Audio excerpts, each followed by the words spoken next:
Hi everyone and welcome to our ePADD workshop with Josh Snyder. Thank you so much for coming and or watching. This event is kindly introduced by M. Claire and SLIS and also partly sort of sponsored by SCOSA, the student chapter for the Society of American Archivists. So without further ado, I will introduce the team who will give you a tutorial on ePADD. Thanks.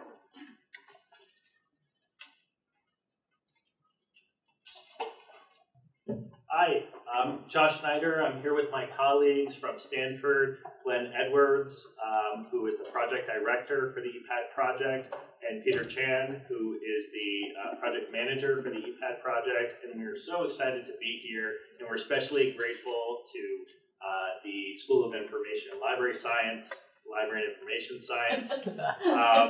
Two of us on the development team are actually alums from Simmons, the library program, so we're thrilled to be back. So thank you very much for having us. And we're here to talk to you a bit about ePADD. And the title of our talk is Using ePADD to Appraise, Process, and Provide Access to Email Collections. So I'm going to be introducing ePADD for you all. Glenn is going to be giving you some more background on the project, and then Peter is going to walk you through some of what it might look like to use the software, either as a donor or as an archivist, or potentially as a researcher. And then we're happy to answer any questions you might have and talk more about how you might get more involved in the ePADD community. So a little bit of context and introduction. Our reliance and daily use on email over the last 40 years has developed a really rich corpus of archival material with the ability to provide insight into the lives of individuals, institutions, governments, as well as social trends, including by illuminating the social networks from the header information of senders and recipients. These email messages are ripe for research by scholars of modern and contemporary history.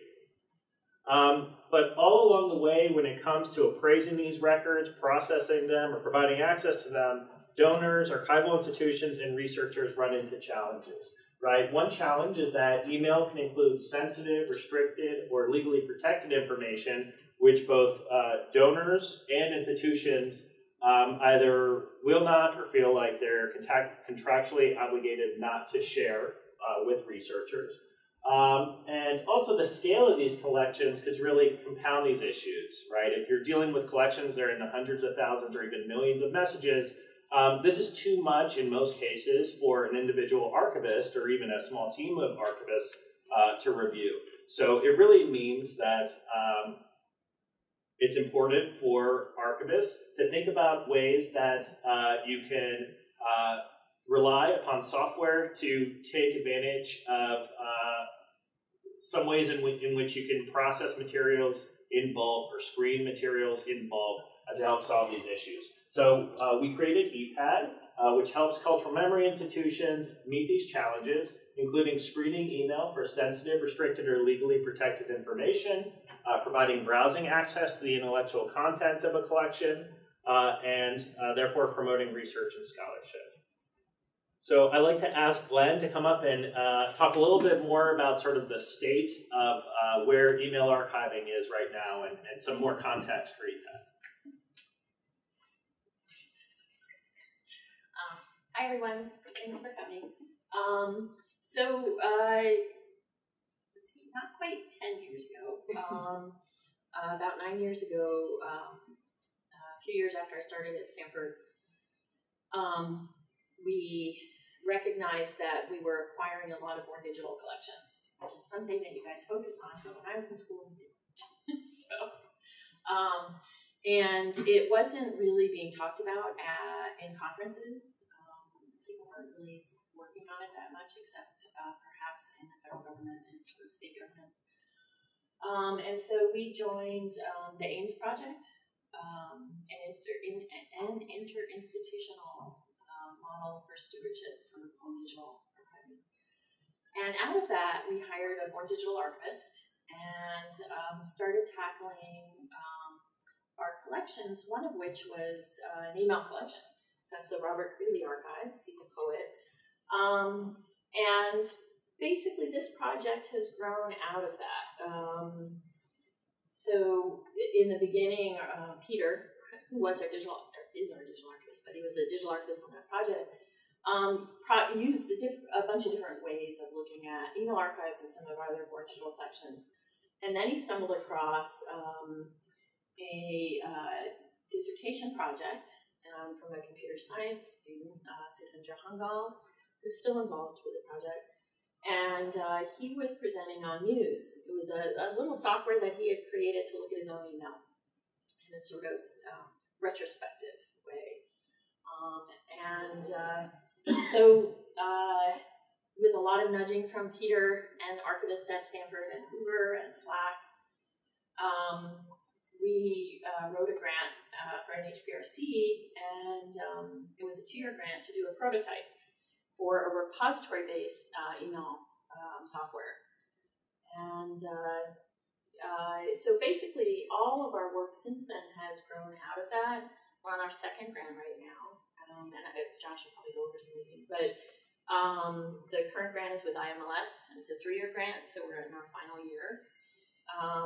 We've had 4 releases of the software, and we have 2 more major releases in the next year. And then the last release will be just UI development and bug fixes. So in the meantime, while we were sort of working on this project, there had been some work on email archives, but it was all based on preservation. So it was all preservation focused, just getting it into a digital repository, very little, if any, ability to actually access it, deliver it to researchers and scholars, to process it, and do any sort of searching. There very little natural language processing involved.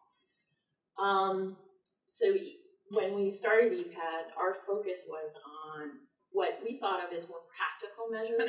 So they were things like actually being able to have a donor appraise a collection before they gave it to you, for archivists to actually process it using a lot of tools that would allow bulk processing, to and actually deliver it and make it discoverable. So those were where we focused. We didn't focus on preservation for the most part in the first grant and a half. We will in this last year. And a few other things started growing up. There's an email archiving interest group,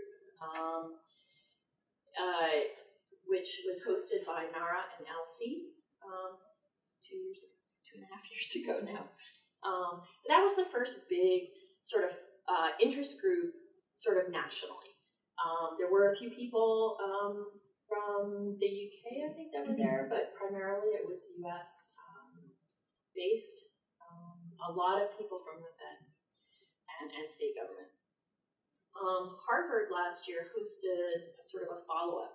So it was looking at the tools being developed by other groups as well as ePADD to try to see if there would be some interoperability between metadata and data, or what direction we may all go in.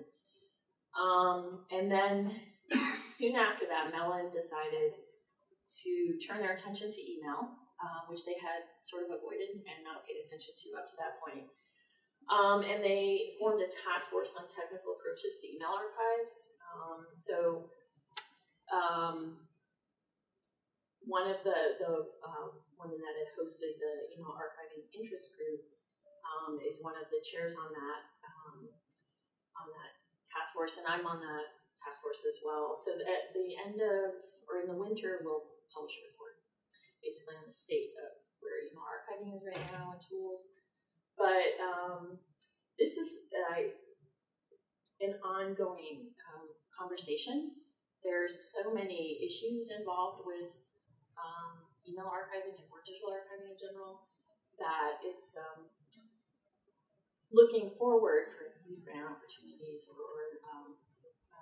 development opportunities. It's just there's so many directions to go in. So that's a lot of what we do, is hold user forums, workshops. We try to gain information and insight from people who are out there practicing and using our tool or other tools to find out what directions they may want to go into, what are the issues they're uncovering that we may need to turn our focus on this next year. So I'm going to turn it back over to Josh. Answer any questions after if you want. Right, so as Glenn mentioned, there had been a large focus on ingest and preservation in the past, but really before ePADD, not as much focus on appraisal, processing, and providing and getting access to the materials, both discovering the materials and actually using them. So I just want to give you a very brief overview. Some of it will overlap a little bit with what Glenn said, but provide you a little bit of, again, an overview of the software, and then Peter's going to dive right in and show you what that looks like. So as Glenn mentioned, around 2013, we got funding from the National Historical Publications and Records Commission, which is part of the National Archives, a funding agency. And they funded an original, I think, 2.5 years or so, ended up being of development, and that led to a proof of concept of the software. And now in 2015, we got additional funding from the Institute of Museum and Library Services. It's a national leadership grant. We have several partners on that project, including the University of Illinois, Urbana-Champaign. The Metropolitan New York Library Council, if you're not familiar, provides services to a consortium of libraries, archives, and museums around the New York metropolitan area, the University of California, Irvine, and Harvard University. So these are our three goals for ePADD Phase 2. We want to scale up the software. So at the end of the proof of concept, we could point to, say, an email archive of 250,000 messages, and with a fair amount of confidence, run the software and feel like nothing was going to break, that it was going to do what we expected it to do. But of course, there's a lot of collections, especially when you look into public interest in government, that could be hundreds of thousands, if not millions of messages. So we really want to scale up the software so it could handle collections that large. Something else that we've done is build out the feature enhancements. So we're continuing to do that, but we've introduced a lot of really neat feature enhancements in the last couple of years. And then finally, as Ben mentioned, we're really trying to build a community. So one way we do that is by holding workshops, user forums, trying to really have an active presence online through our website, make the user documentation really accessible to people. We have online forums where people can ask questions and get answers from the community. And we also form a number of different working groups, and I'm happy to talk more about that a little bit later during this presentation.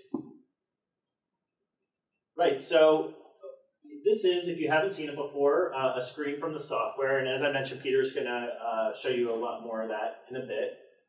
So what is ePADD? So first off, ePADD is free and open source software, right? That means that anybody can download it, there's no cost, anybody can access it, and if you wanted to take it and do something else with it, it's made available under a license that lets you do just that. So that was really important to us.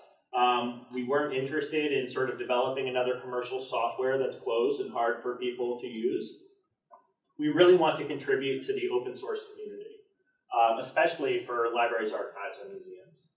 So ePADD incorporates machine learning, automated metadata extraction, and natural language processing. And again, it's meant to support archival workflows. So screening for confidential information, providing access to the intellectual contents of a collection, including through appraisal, processing, discovery, and delivery. So ePADD is Java-based software. It's available for the OS and Windows operating systems, and also runs in the Chrome, Firefox, and Edge browsers. The most recent version is 4.1, and it's all of the code is available online through GitHub. So ePADD consists of 4 modules that Peter's going to walk you through. You'll see that a lot of them look very similar, and they have a lot of the same functionality, but they're actually intended to face different audiences. So the appraisal module is intended for either the creator of an email archive, somebody who might be the donor of an email archive, to use the software to review their own email. And we intend that the donor would either work directly with an archivist or a curator. So it's not that you sort of hand off the software to the donor and let them do their own thing. We really think this process works best if a donor can be involved and they're willing to be involved, if they work in concert with a curator or an archivist. The processing archivist is meant for the processing module is meant for an archivist to take that mail that's been reviewed and appraised by a donor or a curator and take a few other steps on it. So they're going to continue to screen for personal, confidential, sensitive information, all the stuff that would have stopped a donor from giving their email to the repository in the first place, right? And you can also do a few other things, like assign authority records to some of the correspondence in the collection, and then export those and hand those off to your cataloger or to somebody who might add that description in a finding aid setting. And then from there, you sort of export to two other modules, the discovery module and delivery module. The discovery module is an optional module. It's meant if you wanted to stand up an instance of the email archive on a web server, a redacted version. It doesn't have attachments, and you'll see that the messages themselves are redacted, so you don't provide access to full content of the messages. But the idea is that a researcher can find this redacted version online, and it gives them a lot more information about the archive than they might get from a finding aid or a catalog record, and be better informed to decide that it might be worth a trip to view the full corpus, the messages unredacted, and attachments in a reading room. And then the delivery module is intended for just that. It's intended to be set up at a managed workstation in a repository's reading room to provide full access to the messages and attachments to a researcher. So at this point, I'd like to hand it off to Peter.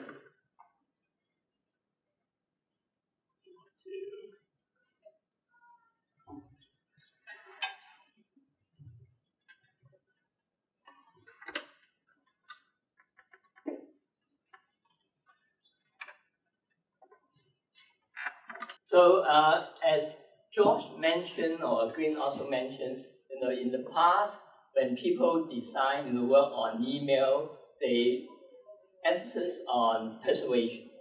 So there are projects on from Smithsonian, so they convert emails from PST to XML.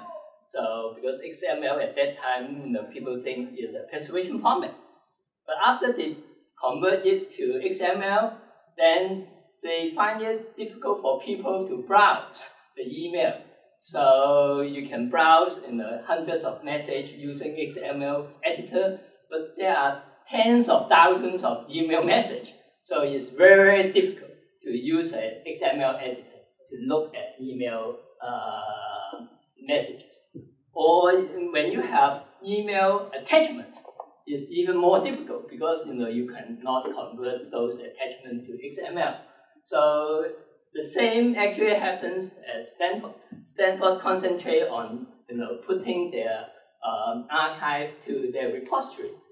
They use some tools to convert to EML and also MBOX, and also have some interface to mark some emails that cannot be that need to be restricted. But same, after you put it in a repository, it's very hard, for a researcher to look at the email. And of course, you also don't have a appraisal module for the donor to appraise the email before they send it to the institution, which we think is very important because the donor is the best person to decide on what message he or she thinks is sensitive, because some of them are very subjective. The people think that message is subjective. From the archivist point of view, I think that's okay, but from the donor, maybe they think very differently. So that's why when we design ePADD, luckily we are not doing that from the persuasion perspective. From the start we look at what people need in order to appraise the email archives. And also at the end, when the researcher, when they want to do research on email archive, what they want to see, what helped them to make it much easier to research on the email archives. So what I'm going to take you through is, here is the appraisal module. On the top left-hand corner, you see ePADD appraisal. That module is designed for the donor to use. So the donor use that ePADD appraisal module and then to screen out message that he or she think do not want to transfer to the repository. So one thing, okay, we have these 9 boxes here. So I will go through some of them. In the time, we don't have enough time to go through a very detailed, go through all the functionality, but I will just take you through to some of the more important ones. So you can see the correspondence here. So this give you some background of this archive. This is the Jeb Bush archive. So and when Jeb Bush tried to run for the presidency, he wanted to show he's very open. So he put his, when he was in the governor of Florida State, he has the email archive at that time. He just put it out in a website to allow people to browse it, to even download it. But a few hours later, people already start treating it as social security number in the email message. So, and then a few days later, he decided, okay, he has to take it down. So before he take it down, I'm lucky I download it. So that's why we have that email archive. But Jeb Bush actually transferred the email archive to Florida State archives. So people can really go to Florida State archive to look at that the archive. So, and I want to take you through when when the donor try to screen out what message he or she do not want to transfer to the institution. One obvious thing is, okay, he think of some people, maybe it's personal, maybe it's family, he don't want to transfer to Stanford. So at ePADD, we have the correspondence, but our correspondence is a little bit different from other correspondence. Email usually based on email address. If people have 2 email addresses, they will treat it as 2 different accounts because it's the unique identifier is the email address. But in ePADD, we try to combine it because from the researcher perspective or from the user perspective, they're the same person, So we, when I hop over actually that email account, if you are quick enough, you will see a list of email address. So some people use multiple email address. When I try to look at the email archive of Robert Quigley, he has 19 different email addresses. He has Gmail, Hotmail, AOL, Mail, Yahoo Mail, and then he belonged to institution. He worked from different institutions, and then he was the editor for different journals and then organizations that altogether have 19 different email addresses. So in ePADD, when we import the messages, we try to combine them together as one correspondent. So when you want to say, okay, that email, that person actually, I don't want to transfer the email to the institution. Because we already group it together. So, and then we can say, okay, this person, I don't want he or her email go to the institution. I can go to that, and then because that correspondent already combined those email addresses. And then we'll go to a screen that contains 206 messages, which belong to that person. And in ePADD, we have a few functions that help you to do that. The first icon is do not transfer. If a user, click it, do not transfer, you see is the color change. It means we mark that email message as do not transfer. So later, when we say export that email archive to the institution, that message won't be transferred, as part of the files. So that is the first function people can do. The second one is restricted. So sometimes, you want to transfer the message, but you want to put a restriction. A restriction may be 10 years, 20 years, 30 years. It depends on your conversation with the institution. And then we can mark it as restricted, and then we can put an annotation here saying that restricts for 20 years, 30 years, or whatever you agree. This is our existing module.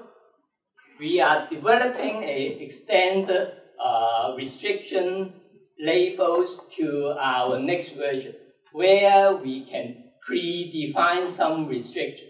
We can have a restriction, say 20 years, and then another 30 years, another 50 years, another restriction we may say until the death of certain person. So, and then it's a drop-down list. People can select from that drop-down list and then select what kind of restriction he or she want to put on that particular message. So the third icon here is the icon, an eye. So this one actually means we already revealed a message. Because you can do some search, arrive at one message. You can do a browse and arrive at one message, the same message.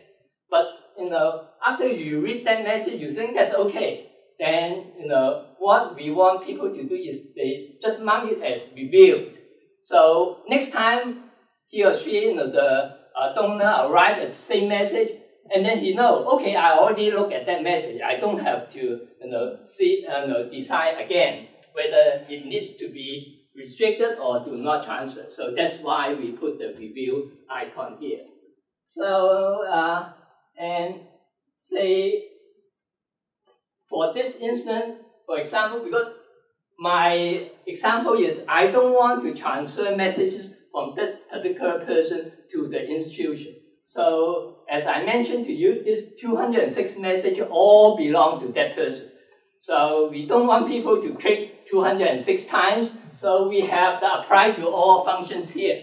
So, when you mark as do not transfer and you say apply to all, so we will put do not transfer that action to the all 206 messages. So this is one bulk action you can do. And if you go to the export screen, you can see, we have 208 messages that marked as do not transfer. So this is one way, ePADD help people to mark some message as, do not transfer to the institution. So, because the way we combine all those email messages, we think that will help donor to make the work much more efficient. So, another thing, say for example, a donor want, he or she remember in the email correspondence, there are some image attachment. He or she don't think, is appropriate to transfer to the institution. So think about if you are using your existing email client. If you remember, okay, you attach some email client, an email message in some email message. How can you find that particular email message? It's very hard. In some email message, email client, you can say, okay, I want to see some email that have attachment. But it's, you just know there's an attachment. You don't know, what attachment it has. So in ePADD, we have an image attachment view. So when I click on that, you will see all the email, there are thumbnails or messages in one place. So these are all image attachments in all the messages in the whole email corpus. So here, you can just browse it and then find the email, find the image file, and then if you click this function, it will take you to the email message that have that particular attachment. So this makes much easier for people to find an email message that has certain image that you want to find. So, and of course, after that, you can mark it as do not transfer, yeah, or restriction or whatever. So that's the second thing that ePADD helped you to identify email message that you don't want to transfer to the institution or want to mark some restriction. The third function I want to highlight is, say, user always have some concern when the email message mentioned about health. So because it's personal, if the people think it's not no research value, it's about our health, my health, or the health of some other people, he or she correspond with. So what ePADD help can do is, ePADD has one thing called other entities. So ePADD actually use a computer science natural language processing technique called entity extraction. So this technique actually go to the email text and then identify what is entity. So it's doing it automatically. So the ePADD, the traditional entity extraction, basically do person, organization, and location entities. So you just look through the text and then identify, okay, this is a name, this is a location, this is an organization entity, automatically. Of course, it's not 100% accurate, but the accuracy is quite high that is good to rely on the system to do most of the work, and then you can save a lot of your time. But ePADD actually we enhance that type of entity extraction to include much more entity types, because other than person, organization, location, you may be interested in other entities. Actually, diseases is one of the entities people are interested to know, because you want to know which message contain talk about disease. So, and the way actually ePADD do that is we are making use of DBpedia or Wikipedia, because in Wiki actually they have a list of 6,000 more than 6,000 different diseases, and then they put it down into one entity called diseases. So we make use of that, and as you can see here, is almost at the bottom. We have the disease entity here, and then when we click that, you see, okay, these three diseases are mentioned in email message, and you can see a score of 1. So ePADD will do a match. If that disease is mentioned in the wiki, the score is 1. But we also do some more intelligent guessing. So something called virus, even though it's not in a wiki entry, we also guess it may be a disease name. And something, XXX injury, also we will try to think, okay, it may be a disease name. But since it's not an entry in wiki, we will give it a score of less than 1.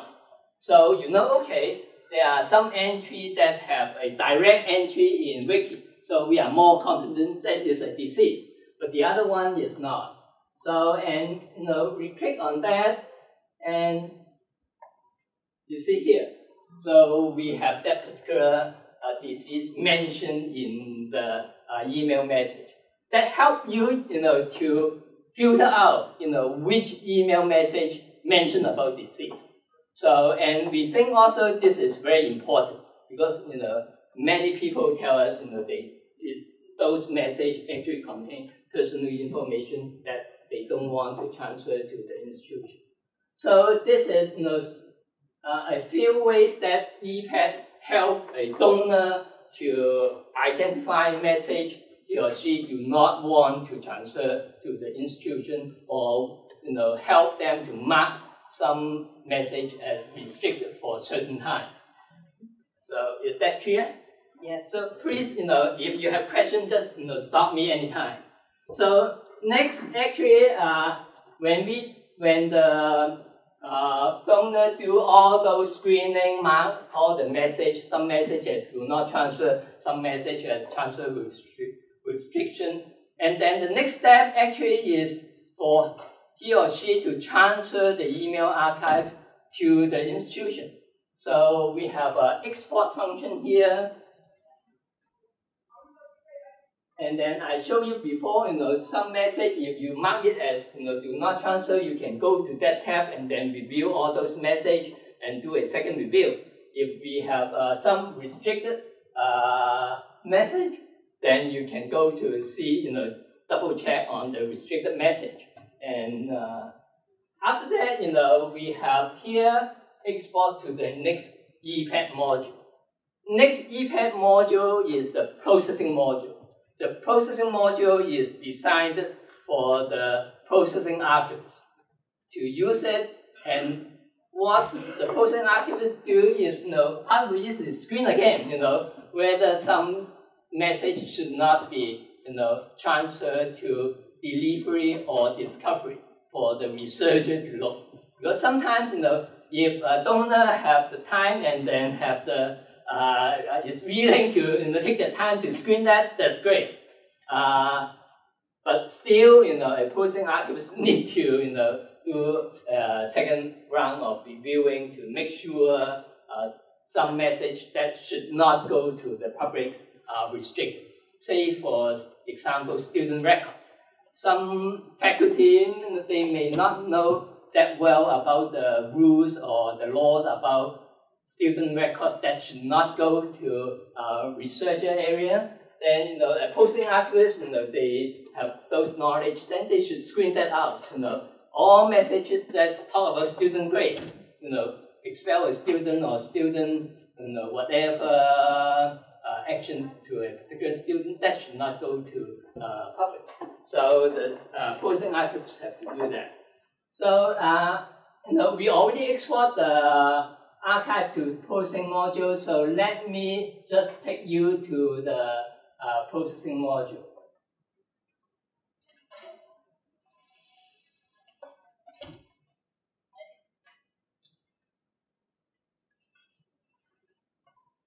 So, as you can see here, it's almost the same. You see all the 9 boxes, but at the top, actually we have one tab that are different. It's the authorities tab. In the appraisal module, there's no tab called authorities. So let me show you one thing is, let's go to the authority tabs.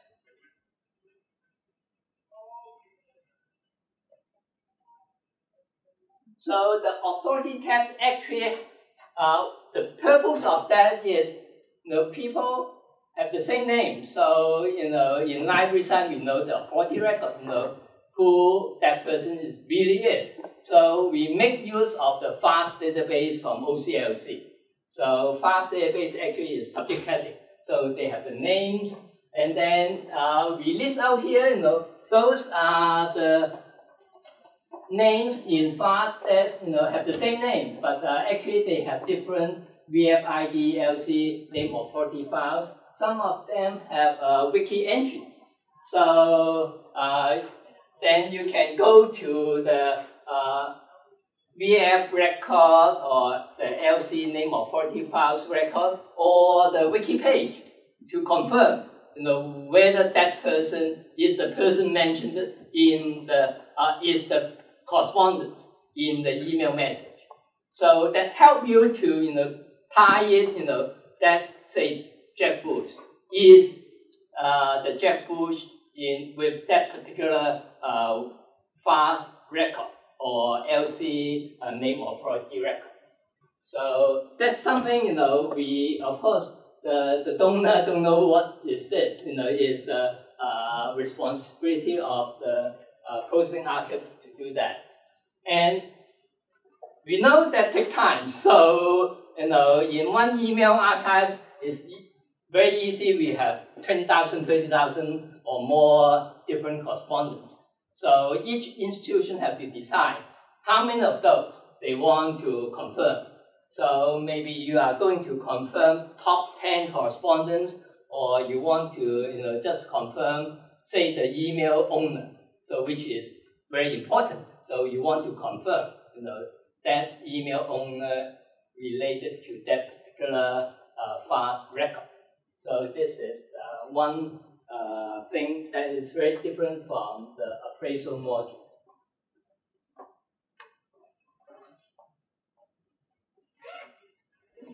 Another thing I want to talk about is what we call a lexicon search. So another way to screen out sensitive information is some particular word,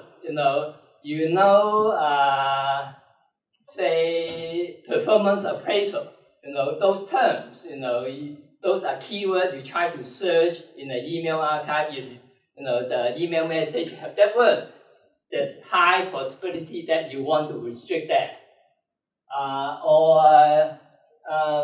For drugs, some terms, rape, cocaine, if it's mentioned in the email message, you may want to review that to decide whether it's appropriate to transfer to the delivery or discovery module.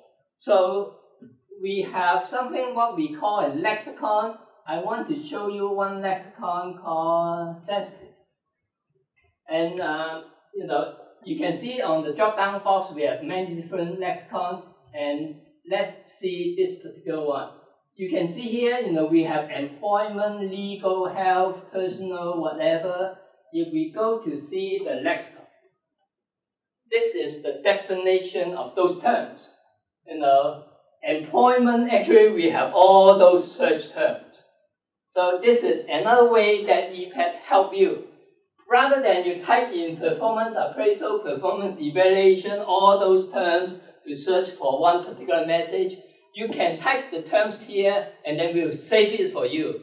And when ePADD do the search, actually he's submitting all those search queries and then give you the result and then combine them together as a group. So legal and thanks to George, he put all those addictive pharmaceutical drugs tests, and then you see all those, because if those terms appear in the email message, you should take a second look to see whether you should restrict those message or not. So we try to put it to help people, but also a lexicon actually is fully customizable. It's a user defined. If you want to add something, you can just add terms here. If you think the terms is not appropriate, you can just take it out. The one thing that, say, if you have an email message of 10,000 messages, if you create some terms that give you a result of 9,000 messages, it means that lexicon is not very helpful, because you are not you are getting so many messages that is too difficult to review. So actually we have a test function here. Is after you design a lexicon, because it's a combination of all those terms, you don't know which terms give you so many hits. So we have a test function here that gives you individual hits count for each of the terms. So if some terms give you 10,000 hits, then okay, this term may be too generic. You should not put it in the lexicon. So that's how we try to help people to design the lexicon.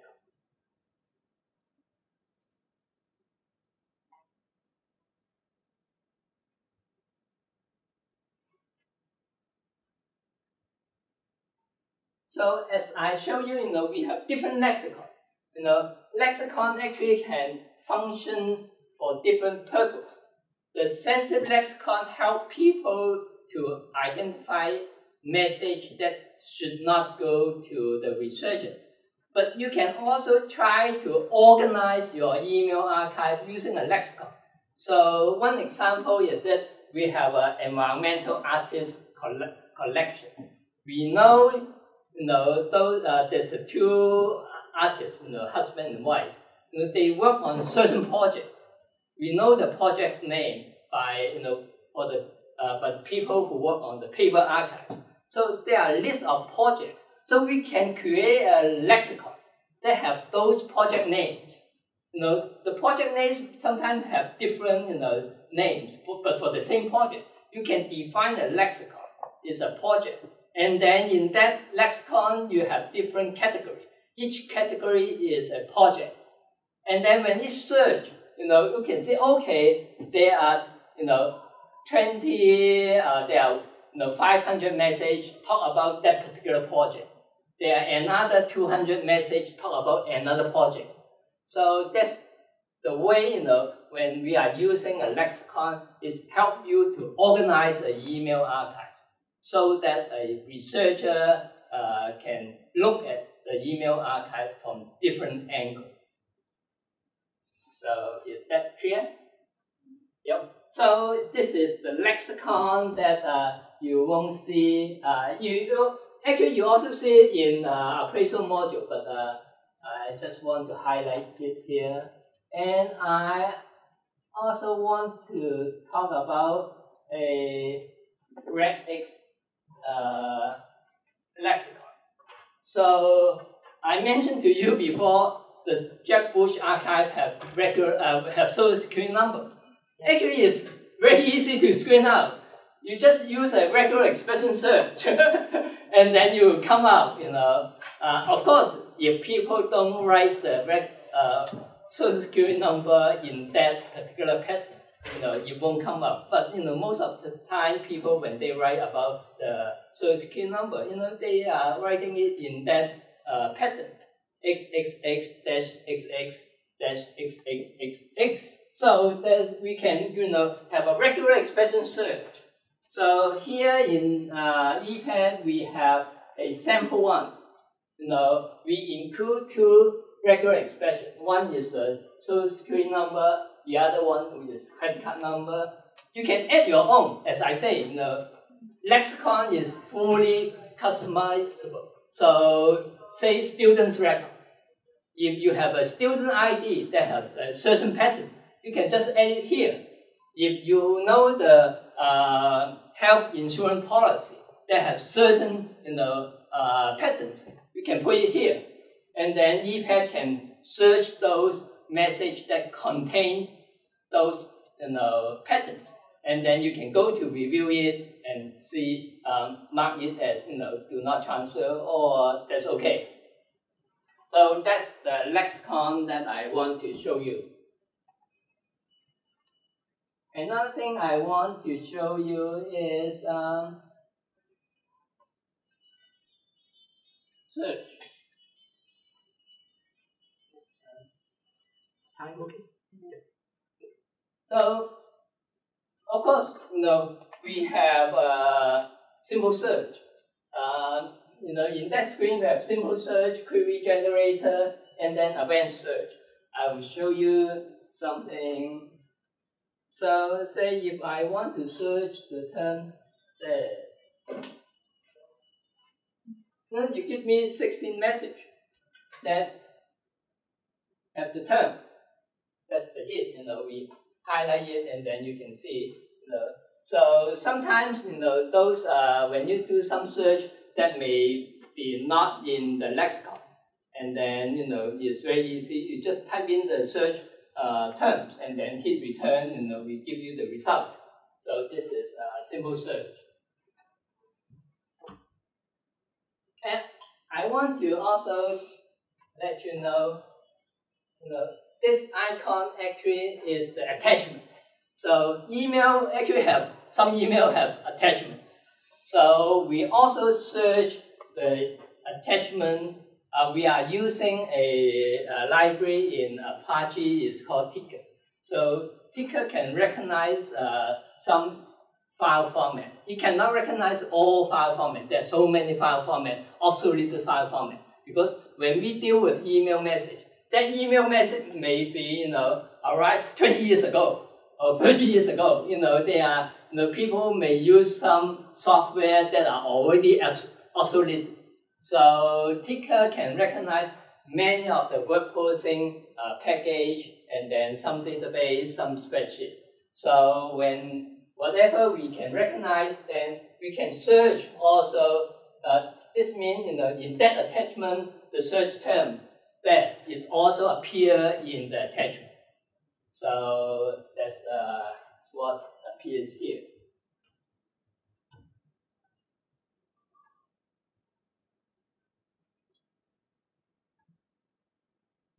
So I also want to show you there's two tabs. One is other attachment. Remember in appraisal module I show you the image attachment. Image attachment gather all those image attachment, but image attachment basically is JPEG and all those image. What about the other PDF file, doc file, whatever? You may also want to see, look at those attachments. But the thing is, there's no good open source viewer to allow you to preview all those attachments. So one way is, we can just list it here. If those names are suspicious to you, you can download it, use your software that are built in, that are installed in your computer to look at those attachments. And also there's actually one software called QuickView Plus. Anyone heard about that software before? Okay, QuickView Plus actually can recognize they claim about 500 different file formats. So I tried it with WordStar, which is very popular in 1980s. You can just have a preview of WordStar in proper format. And WordPerfect, Multimate, all those obsolete web processing documents, they can view it. So if you install a QuickView Plus in your computer, you can download all this and then open QuickView Plus and then you can see the contents. So, but QuickView Plus is not an open source software. And then we, ePADD, since we are an open source software, we don't bundle with any commercial software with ePADD. So if people want to do that, they have to license the QuickView Plus software. It's not expensive; it's just $50 a license. You can license it, and then you can use it to view files with different file formats.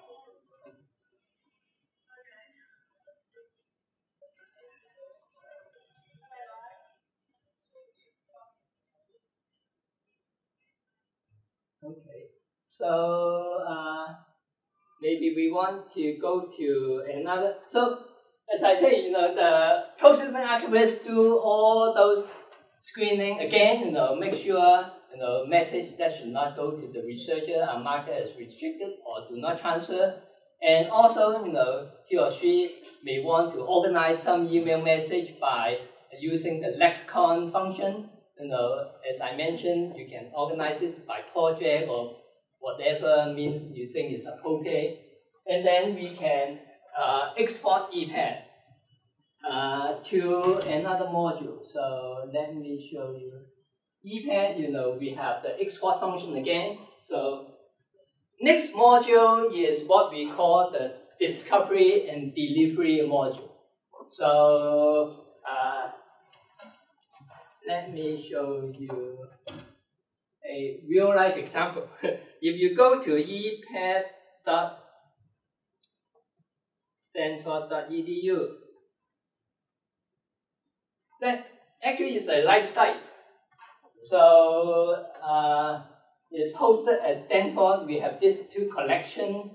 So remember, before ePADD, when people still post their they claim, they tell people we have email collection in their finding aids.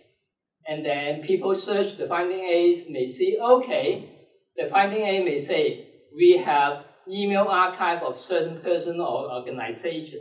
It has 10,000 messages, and then maybe give you the time range.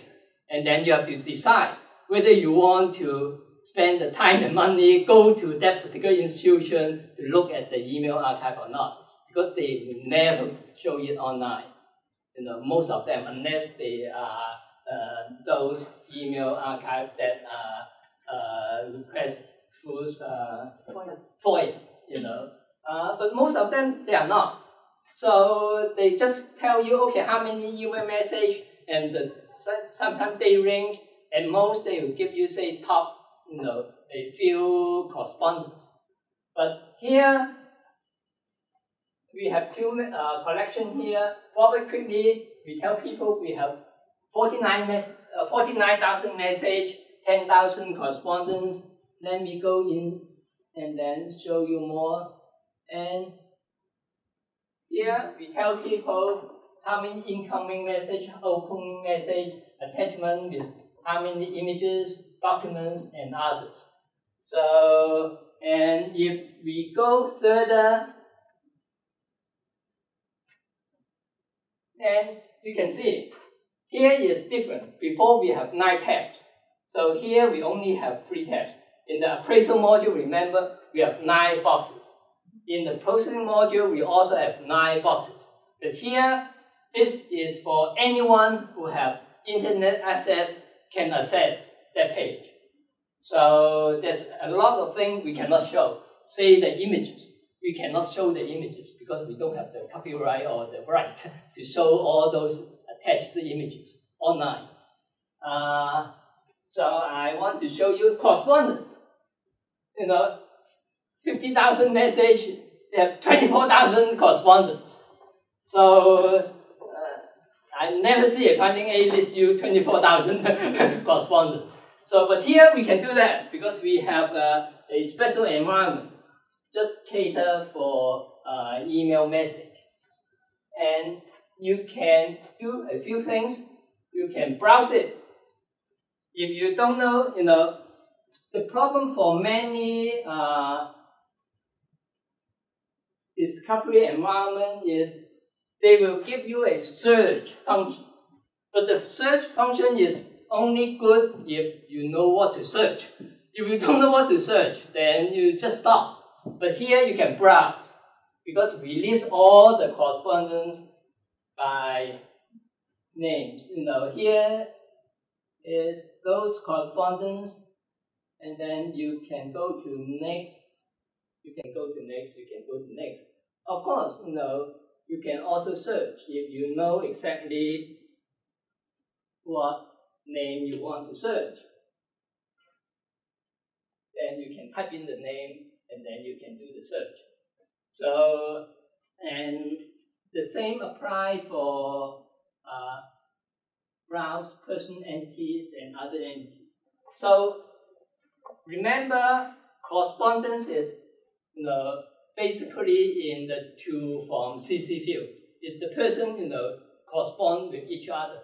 But the person entity is different. Person entity is someone who is mentioned inside the email message. Say the name Peter Chen is mentioned inside the email message. You appear in person entity. If I don't correspond to that particular email corpus, my name won't appear in the correspondence because I am not one of the two from CC people. So other entities also is in the body of the email message. So here the same, you can browse it, you can search it.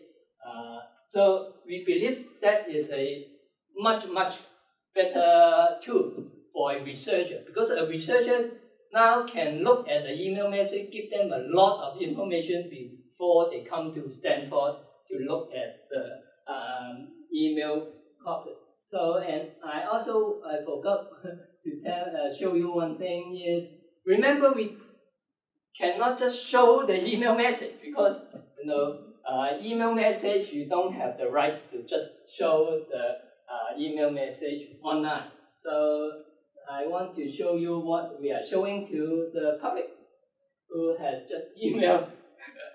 This is what we do.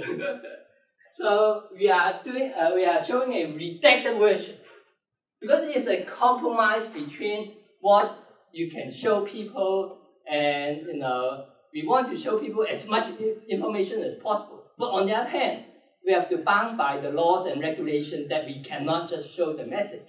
So the thing we can do is we think we can show the extracted entity because basically it's just metadata. So that's why we show the message, but only with the extracted entity. But we also give you the ... you can see whether the message is just one sentence or a few pages. It gives you a little bit more information. So that's how we show people the message in a discovery environment. And one thing I want to show you is Wiki.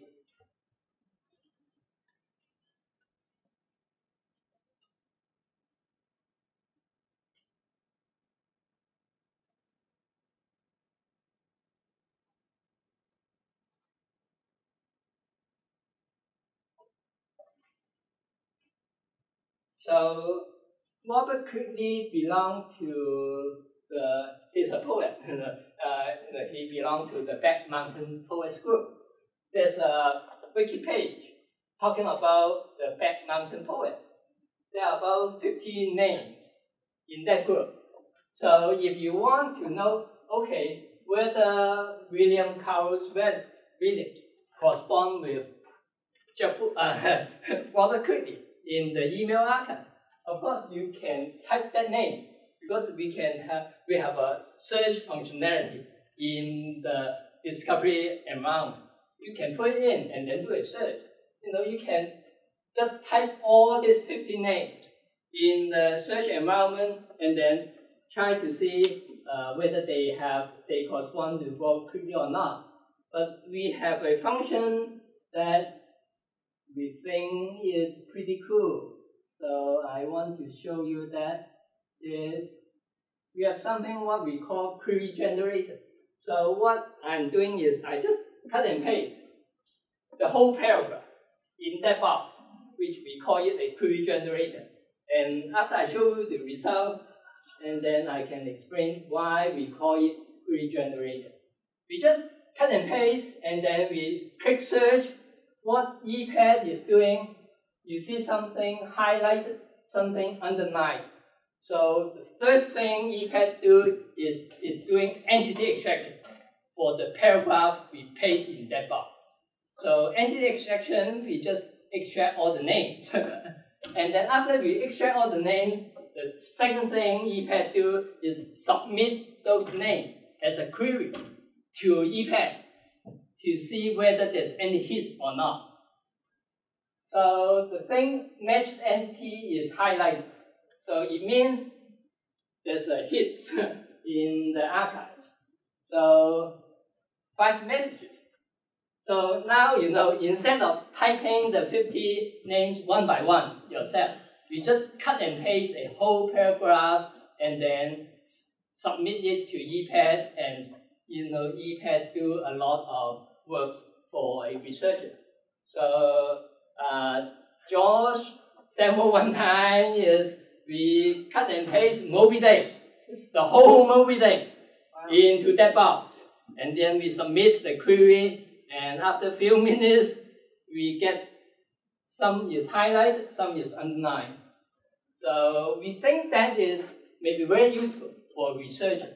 So a researcher, they may work on something, they already write a paper on that, and then they cut and paste the whole paper, put in that box. And then if say they are talking about poets, they can cut and paste the whole thing, put in that box, press return, and then see whether in Robert Quigley's email archive their entity mentioned the same name. And then they could go to see, okay, if there are some hits. If there's no hit, then too bad. If there are some hit, then they can argue, okay, I can write a grant, go to Stanford, spend 1-2 weeks, and then search the archive. You say, okay, there's 100 hits, then there are more chance that there are messages that are interest to the researcher. But there are less, then there are less chance. But the whole purpose of that is we want to provide as much information to the researcher so that they can decide before they really come to the reading room and see the email archives. So this is the discovery environment, and we say this is just the preparation. So after people see the 5 message, they can only see the ... and then some entity name. They really want to see the whole message. What can we do? Okay, we are very clear. So we go to the delivery module. This delivery module is designed for an institution to put in the reading room computer. So let me go to show you.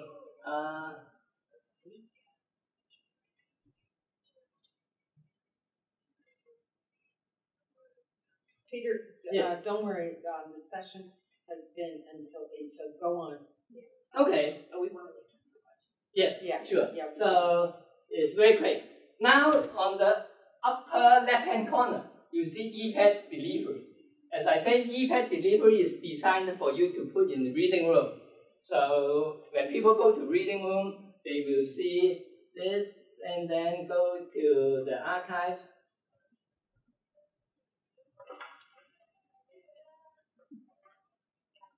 And ePADD, the design is they are trying to load everything in RAM, so that after they load everything, when you browse through different messages, you'll be very quick. So after you load, you can see now it's not a very proper 9 boxes. We have 1 box missing. So because there's something that is not designed for the researcher, so we take out those functions. And basically the other box, they are the same thing. So I want to show you. As you can see, if people go to the reading room, they can see the full message. So rather than a redacted version, that's the most important thing. And we have on top, it's also different. We don't have restricted or do not transfer because it's a researcher looking at the collection. They don't have to mark message that do not transfer or restricted, but they do. Maybe some of them want a copy of certain message. That's why we designed the shopping cart. If you want that particular message, then you click shopping cart. And then if you go to cart, because in the previous demo we marked some as in the shopping cart as well, you can see a list of the messages. They mark it as they want a copy. And you can also put an annotation to that. We put an annotation for chapter 2. Say a researcher is researching something for his book. He is writing a book, so he may do some annotation that have appropriate reference for that particular message. He or she can do that, and then we have the request message. Once you click the request message, it goes. It will tell you to save it. Right-click this link. So what people can do is after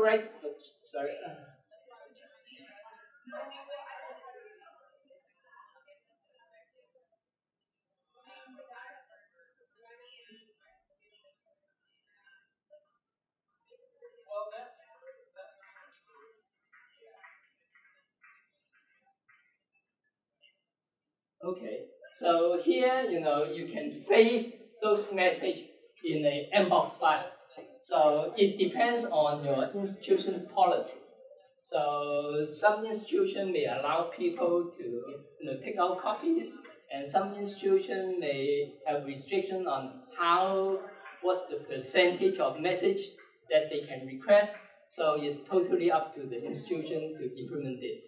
So ePADD just provide the functionality so that people can request.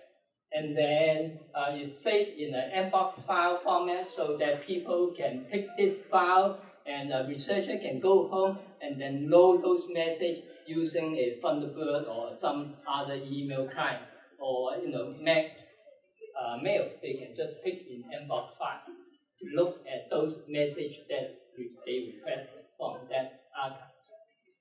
And at Stanford, we have some more restriction in place. Is our reading room computer is locked down so that people cannot go to internet. They cannot download and then just send the message through email to their own account. The USB port is disabled, so people cannot just put in the email USB drive and then copy those emails. So, but it's up to each institution to what to do with those email messages. So I just want to help our practice to you.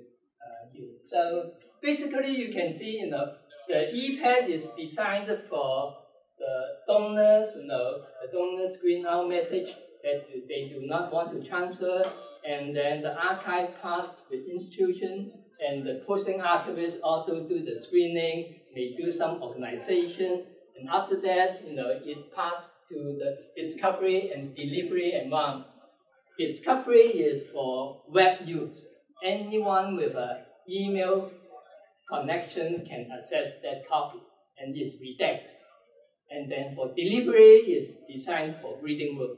So the researcher go to reading room, they can see the full message, and then they can request message from using ePADD. So we are doing the whole flow, but there's preservation missing. So of course, many institutions will also want to put their email archive in their preservation repository. So we are working on that in our, we have 2, as Green mentioned, we have 3 more release coming. So we have one in January, February time next year, and then we have another one in June, July. So at that time, we should implement some more preservation support function to help people to put the email message to their preservation repository. So that's all from my presentation. Any other questions? So before we go into questions, there's a few things I just wanted to highlight. So when you're looking at all of the correspondence that are in an archive, and there was some results you may have noticed that were not proper names. So there's a lot of ability for an archivist to go in and clean it up. And that's going to depend, how much cleanup you do is going to depend on your staffing model and things like that. So primary sort of responsibility and concern is getting rid of those restricted data, sort of high-risk data at an institution. Stanford mandates, as I'm sure almost every other institution, that certain high-risk data cannot be discoverable online or through a server, right? Social Security numbers, all that stuff. But, of less concern is sort of making it nice and neat. If you don't have a lot of staff or a lot of time, it might be difficult, especially when you have initially, 20,000 plus correspondence. And ePADD does a pretty good job of aggregating aliases and email addresses into one correspondent. So there is a lot of behind the screens cleanup that you can do. There's a method to go in and do that. That was sort of one of the main things that I wanted to say. But any questions about this software? The best thing to do, truthfully, is to download it. There's instructions off our project site. Do you want to pull up the project site? And all the software is available through GitHub. Yeah. I download it in Josh's help. I download it onto my laptop. Best thing to do is look at your own email. I look at my Gmail. I pull my Gmail account in there, and because you know your email, you know the kinds of attachments you're getting. the best thing to do to get used to the software is to play with your own. And I've pulled in both my work and my Gmail at once. It makes a big file, but it does work. So. And I think you can segregate the different email. So you can also, if you do want to keep a professional account separate from a personal, you can actually separate out those email addresses into two correspondents if you wanted to make them separate. Questions? Has anybody? Yeah? So as far as like separating the two accounts, I know personally, like I use my Simmons account. I'm one of those people that use that one email address for everything. Yeah. So let's say you, I guess it would probably be the job of the donor, but is there anything in ePADD that is there like a functionality for like shopping or something like that, like a promotional things that get sent to everybody's emails? So way to great question. All that spam stuff, or the things that you do like that. So one of the things that we didn't really cover is there are ways to exclude things. The first thing that pops to mind is listservs. So for instance, you're searching diseases or drugs. Exclude the listservs because you don't really care about the statistics from the university that come out on that. What you're looking for is specific people who are named. That somebody was raped or somebody was accused of rape or somebody, or was dealing drugs or, that's the kind of thing that you're interested in reviewing and embargoing or getting rid of. The shopping stuff and the spam, it's a little trickier, I think, in some ways, but it's probably in a listserv type of thing where if it's something sent to multiple users. Peter, do you have thoughts on that? So it depends on depends on email clients. Some email clients group them as a separate tab. If they group it, and if they are in different folders, you may choose not to look at them. But the thing is, sometimes we don't know what people are interested in. So some people actually say, the listserv. Sometimes you say, I don't want to look at listserv, but some people actually, listserv may provide you with some view. Let's say if a Stanford AI group listserv, you may want to just look at those email messages. So we want to be able to group message into certain categories so that you can easily look at those. But we usually don't delete all those because people have different research interests. So then, it's still there, but it just depends on how you look at the email address. But I think your question is a little different. It was more like, I use my Gmail for everything, right? You have, everything by Amazon, your Netflix, your travel, your all kinds of things. So let's say I'm a donor, support faculty at a university. And you have all that in your email. If you know that there's certain things that you do there, that's the stuff that you would exclude. Otherwise, if you have passed away and we get your computer, nobody will have screened for that, and we'll be looking at it. Now, some of those things are sort of aggregate. There's a lot of Netflix, right? That's going to show up as subject or one of those things. Those are easy to exclude. Every repository has its own policies and its own practice. They may decide, one, I don't have time to look for that stuff. It's just going to stay there. I don't think it's that personal. Now, to you as an individual or to a family member, it might have been very personal, right? Like, you just don't want people knowing that level of detail about your life. Some scholars are going to they want to see that level of detail. They may want it just for things, doing data crunching or digital humanities projects, not about you specifically, but just sort of in an aggregate sort of thing. So I think it's a toss-up, and I think that's where a lot of what I do, and I know Josh knows this from the University Archives perspective, I'm on the collecting side, on the manuscript side. So we end up talking to donors a lot, and that's part of an agreement and the discussion about the agreement. A lot of our donors at Stanford seem to not be concerned about their email. Just give it to us and give us their passwords into their accounts, and we say, please change them. Right? This is very strange. I know it's Stanford, but No, it's probably the age of these people where some of them, kind of, but it's all over the place. But then I talk to some donors that are so concerned, and they may be in a field that has been hit hard by journalists writing or discovering things in their email archive, that they are so concerned that they don't even want to consider, even if it is a matter of record and part of their record, that they just are so wary of anything being discovered. And that then the process becomes, you can control it as much as you want.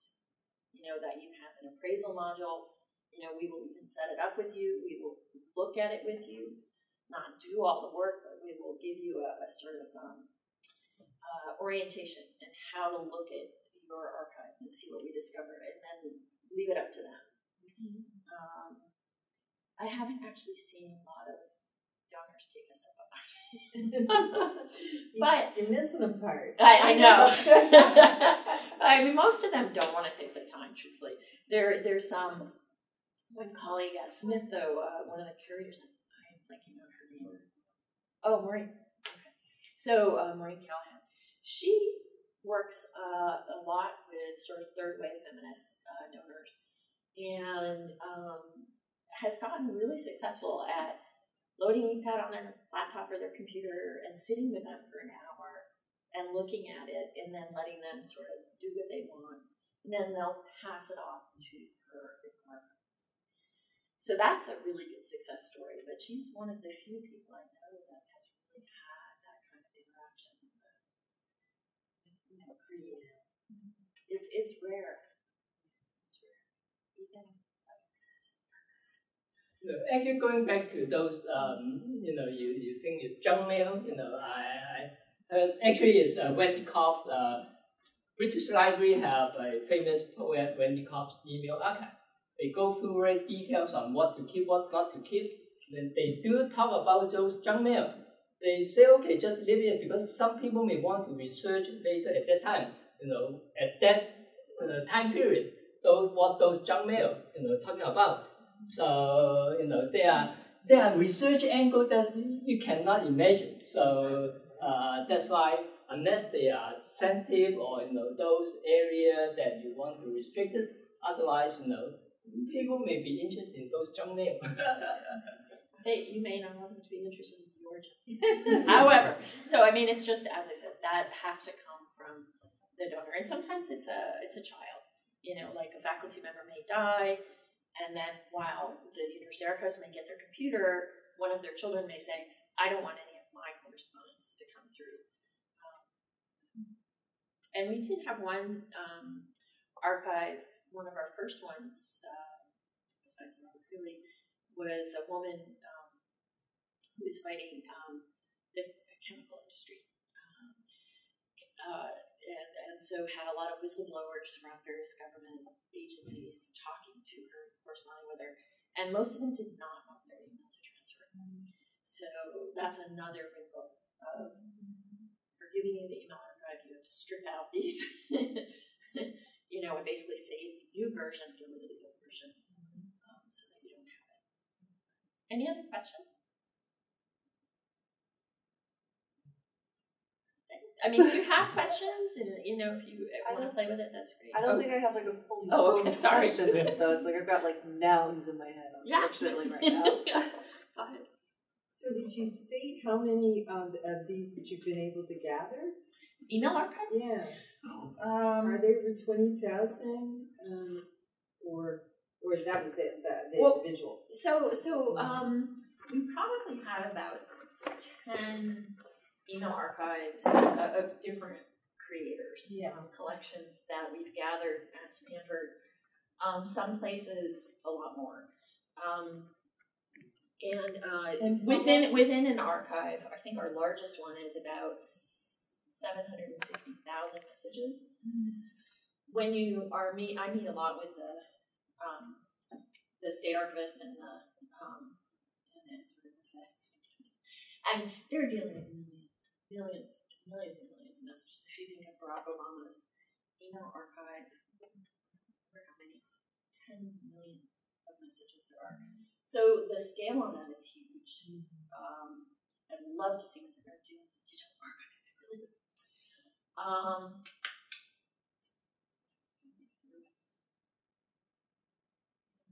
So I mean, that is the largest one. Mostly the average, for sort of late 20th century, sort of people who died like early 21st century, or sort of finish their career, it tends to be in the like 50 to 100,000 messages for collecting institutions. I think the faculty ones that Josh is collecting are higher numbers.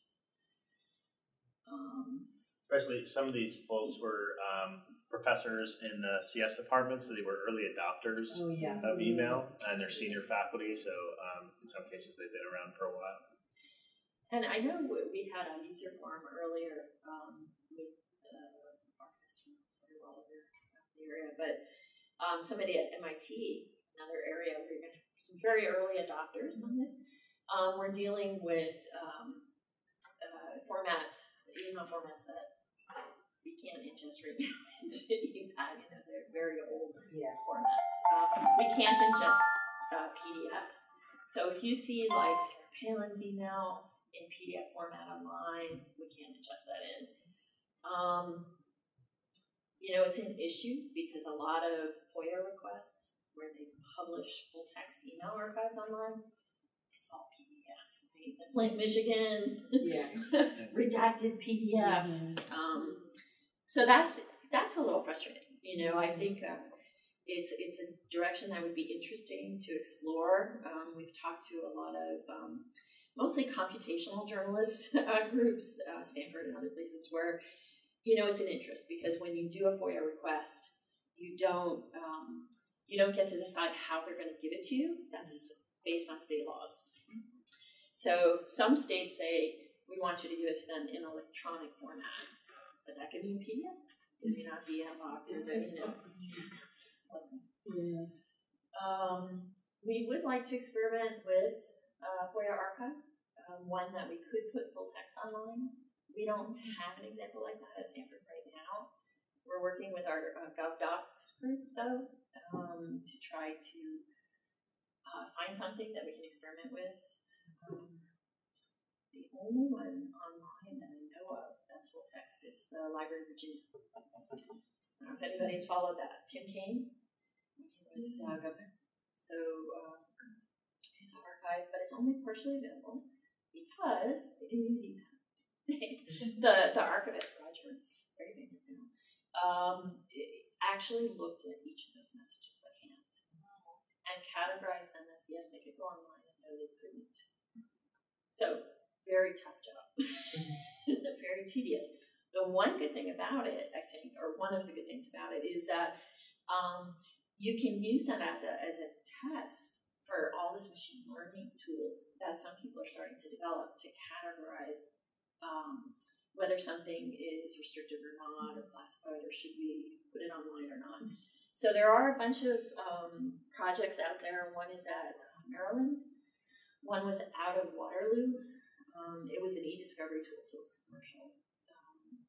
But where they're trying to classify restricted, non-restricted, questionable. Those sort of three categories.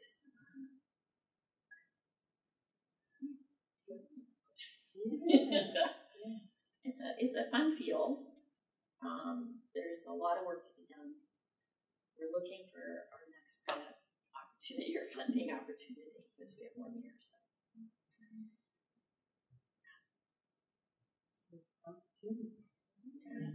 But also, I mean, if any of you want to, get more involved with some of the working groups, Josh was running a working group about lexicons.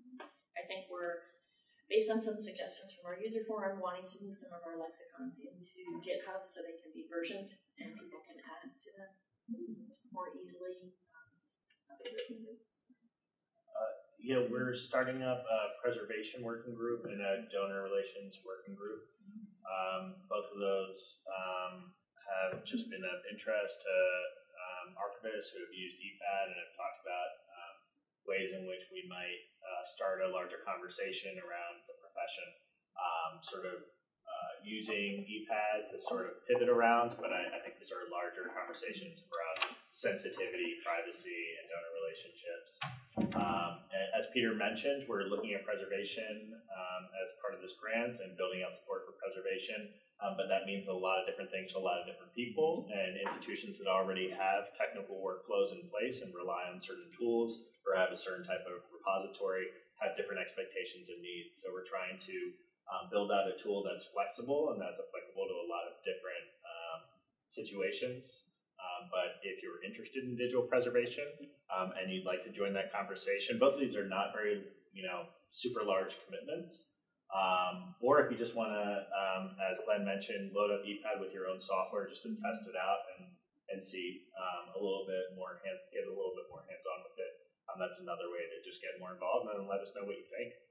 And it's online if you have issues. Yes.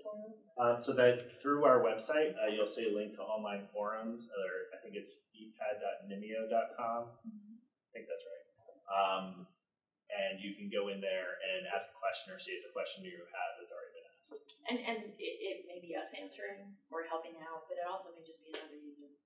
So that's been a nice sense. And the site will list all the institutions that are using ePADD. There are no other stand-up discovery instances at this point, but we are sort of contemplating trying to get discovery collections that people have exported for discovery and hosting them on our site, so we can test cross-collection and cross-institution searching. So it would be really nice to have like an aggregated central space, OCLC, that kind of thing, for searching for digital metadata. Particularly, we're starting out with email. If you have any other questions, if you have other questions, please don't hesitate just to write to us. Thank you so much. Yeah. Thanks, everyone. Thanks.